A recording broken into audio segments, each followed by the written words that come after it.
Welcome everyone. For today's video, we're going to be looking at a Tuesday rated game of the week that I played today between myself and Christopher Harris.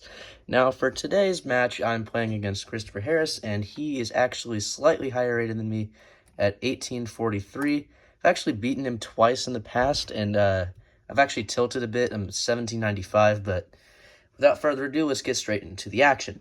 So the game starts with me going e4, and he plays c6, a Caro-Kann defense. Now I play the move d4, and he goes d5.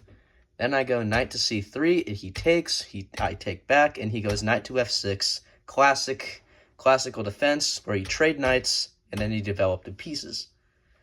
Next, Christopher Harris goes bishop to d6, and I go bishop to d3, and both sides castle. Next, he plays the move bishop to g4, which is a book move, and I think for a bit whether to go like c4, put the rook on e1, maybe bishop e3. I decided to go h3, which is fine, and he moves the bishop to h5. Next, I try to think of what to do here, and I end up playing rook to e1, which is a sensible move, getting the rook on the open file. Apparently bishop f5 was best, but who would play bishop f5 when you can get kicked away with g6? I'm not Stockfish, so I played rook e1, which is a decent move. He plays knight to d7, and I go c4, gaining space in the center. He goes c5, which I thought was a mistake at first because it allowed me to push d5, but after d5, for instance, I was calculating knight e5, which hits the knight and the bishop at the same time. So I'm kind of in a pickle here. If I go bishop to e2, he has this option to take, and then take on c4, and I didn't want to go into that. So I played g4 here, because after the bishop moved away, I could play d5 now, and there's no pin on the knight. So after knight e5, I would probably just end up taking it. Like, let's see, if knight e5, I would end up taking it, and the computer thinks it's fine, so I was hoping that was what would happen. So after bishop g6, I did play d5 pretty quickly, and he played the move queen to c7, which is considered a good move. Okay, and then I went for kind of a committal mistake. I went h4 with the idea of going h5 and basically making him take my bishop so my queen can get out. But this is a drawback because you'll see later in the game that my king was really weak because I was neglecting my king's safety by pushing the pawns in front of my king.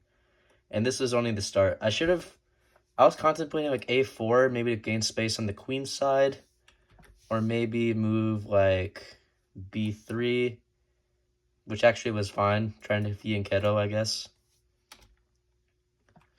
But I wanted to, also, I was thinking about bishop e3, but I was worried about bishop to f4, which is a good move for black, because apparently it's an inaccuracy, but the thing is that I can't take because, well, apparently computer says I can take, but I didn't want the queen in my territory or anything like that. So I decided to go h4. I didn't see any danger to my king at the moment, so I thought it was fine. And he played the rook e8, which is a good move, and I was thinking here, like, should I play bishop e3? Then there's bishop to f4 again. And if I try to defend, right, it's gonna be a problem, I thought. I thought takes. I calculated that I had to take with the f pawn, but I didn't realize my queen could take, so I guess that was a viable option. So after h4 and rook e8, I was thinking about like how to get my pieces out. So maybe I was thinking about maybe queen c2 perhaps, but I didn't want my knight to get back, so I was thinking about how do I get my bishop out safely. So I ended up taking his rook, which is another mistake. You'll see that the eval went down by a lot, and black is better because they have the open e-file, and I pushed pawns in front of my king, which was what I said earlier. So I play h5. That was my idea to make him take, and I thought I was fine here. Okay, and the computer suggests this gangster move, queen to c8, which is really high level. Basically, you're eyeing the g4 pawn, and you're preparing to move the knight from d7 to attack the pawn there. So, and there isn't really much you can do about it. I suppose you could play a move like queen f5 if you're worried, but then there's just g6, and your queen has to move. So, he didn't play queen c8. He's not Stockfish. He played bishop f4, which I thought was completely logical.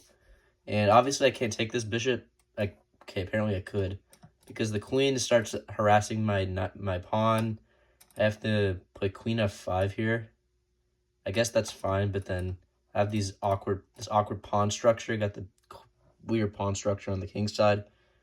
So bishop f4 apparently will lose the advantage for black. And I'm like, okay.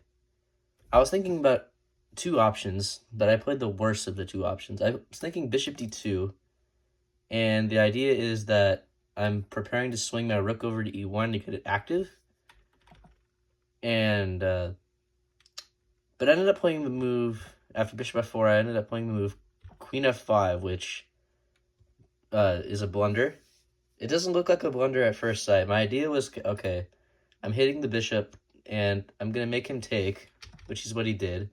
And I get my rook out, my queen's in a good spot. I thought it was fine here.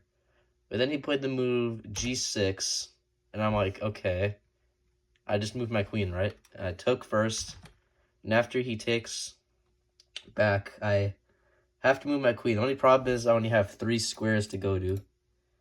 And let's talk about each of them. So the thing with queen d3 is that there's this move queen f4, which is a fork on the pawn and the rook, and I can't defend both. So queen d3 is out of the question. So I ended up playing queen c2. Queen b1 looked a little awkward, putting the queen all the way back. I didn't think that was necessary. But I went queen c2. And, okay, my idea was that I was defending the rook. So after he did play queen f4, I would defend the pawn with my knight. But as you can see, black is basically winning because of my awkward placement of my pieces and the weak king. And he correctly played the move king to g7 with the idea of swinging the rook to h8 and pressuring the knight. And I'm basically toast if I can't deal with that in a good way.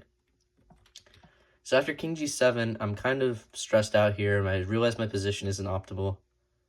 And I try to figure out a way to defend my king, maybe to get the rook on c1 involved. So I play the move rook f1, which is a good move. And then he pretty quickly played the move rook h8. And I basically only have one move here to try to survive. It's the move f3. And the queen is defending the knight. So before I think it's checkmate, it's not checkmate. So I did go f3, and he had like less than 10 minutes here. I had maybe about 15. And he was stressed out. He was like, how do I attack white? Like, how is white hanging on by a thread here?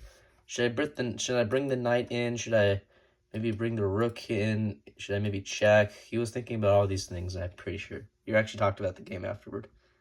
Maybe I should go f5 to try to make a pawn break. If I go f5, actually.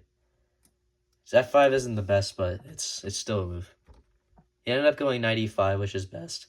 And I do not want that knight to take my pawn and go to e3, where I'll basically be toast.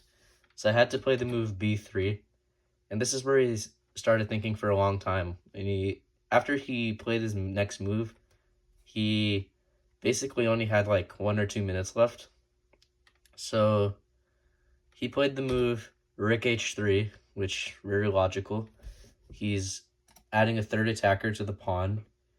And I can't go queen g2 like I wanted to because he would just pin me.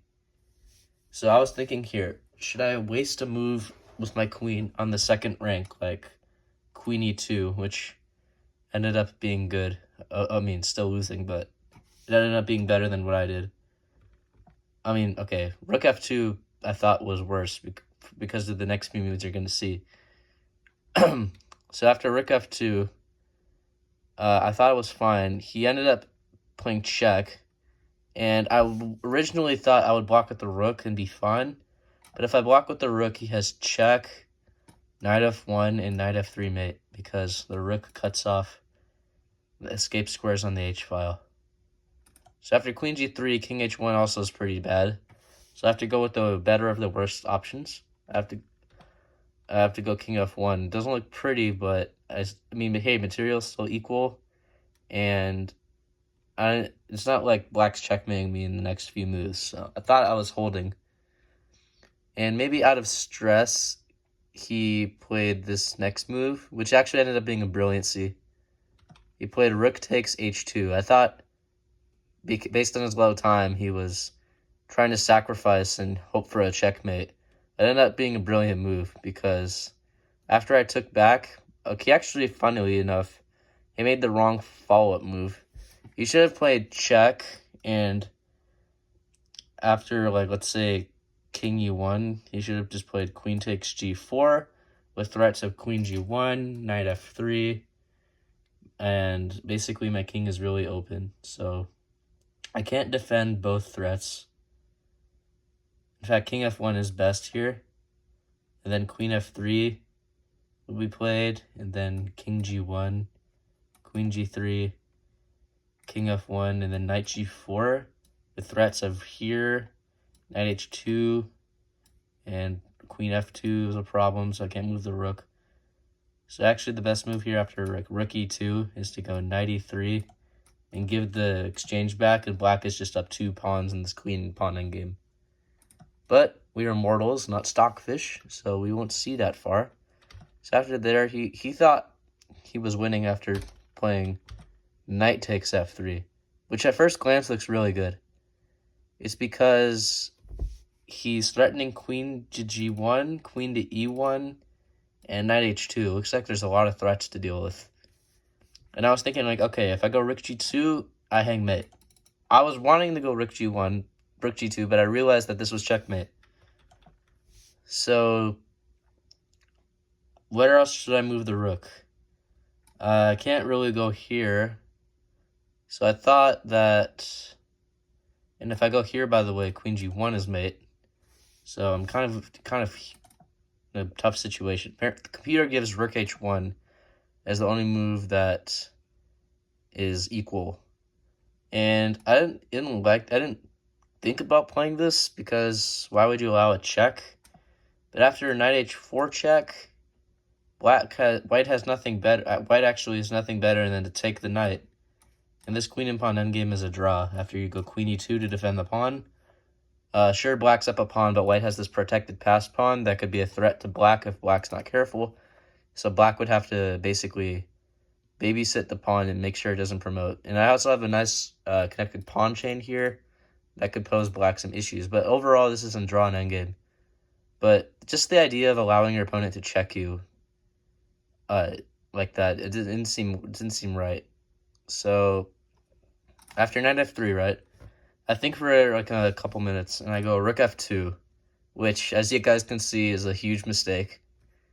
And their engine gives many ways to win here. You could take the pawn, you could play queen h3, but what he did under like a minute or two on time, he went queen g1. And I'm like, okay, sure, I feel like I'm fine here. Queen e1 is not a problem because I end up taking the knight, and he doesn't. But then I realized, I don't know if he calculated this, that he has this move, knight d4. And when I saw this, I was devastated because it's a fork on the king and queen, and I'm basically gone. I'm basically done for. So I'm like, sure, you win, you get the queen. At least I still have a rook left. Maybe I can make it work, make a save. He has only 1 minute on time. I have about 8 minutes. So he played queen g4. I played on for a bit. I put the rook here. Maybe I was going to push my passed pawn, but he just blockaded it. There goes that idea. He plays g5. I'm just wasting time here. a4. He goes a5. Not necessary, but he's trying to prevent all counterplay. I go d6. He plays king g6. I go rook to d5 to try to, I don't know, attack the c5 pawn, maybe prevent the king from going up immediately. He goes b6, just very solid. I go king here, king to d2, king f5 was played, king e3, f6, king f3, f4. king into e4. He plays check. If I want the game to end immediately, I would play king up and allow queen e8 mate, but I prolonged the game for a few moves. After king f6, I just moved the rook back. And, okay, I saw the skewer on the king and queen, and I don't know, he actually went for it because even if I trade the rook for the queen, he has these 3 extra pawns over here that are easily going to overwhelm my king. So I didn't even take the queen. I just thought maybe I could check him again just for fun. I go rig h2, not really much you can do here. Queen to d3, king g2, queen to g3, king h1, and he played queen takes h2. And here in this position, I resign the game because after I take back, which I didn't do, I'm not going to waste his time. He has these 3 extra pawns. There's no way I can make a comeback in this. So we lose this game, rated game of the week. It kind of sucks. So yeah, as you guys can see, I'm below 1800 here, and this loss isn't helping. So things I learned from this game is that don't push pawns in front of your king too much. Don't do it for no reason. Like going back here, h4 wasn't necessary. I could have played a regular move, like even giving black the pawn cube would have been fine here, and then developing the bishop. Like this is all fine. There's no need to go h4 and create these long-term weaknesses around my king. So that's one thing. Just unless you have a solid reason, like maybe you're trapping the bishop for something, which it isn't, then don't push pawns in front of your king. And also, that was the main reason. And also, maybe just after like bishop takes c1, don't assume it's fine. Like find something. Maybe I should have seen like this variation. After queen f5, I thought it was fine, but after the trade and then g6, I thought that I was okay. But maybe I should have seen like maybe a move or 2 down the road, and concluded that this isn't good for me. In fact, it isn't, as you guys can see by the eval bar. So that's what I should learn from that. So I hope you guys enjoyed this recap. I'm going to try to get my rating back and keep playing more of these rated games of the week. If you guys like this kind of video recap, please let me know, and I'll make this for every week I play. This is the first time I'm doing it, and I'm just here to see what you guys think about my voiceover on the rated games. So with all that said, I hope you guys have a great rest of your day or night whenever you're watching this, and stay sharp, play smart, and take care.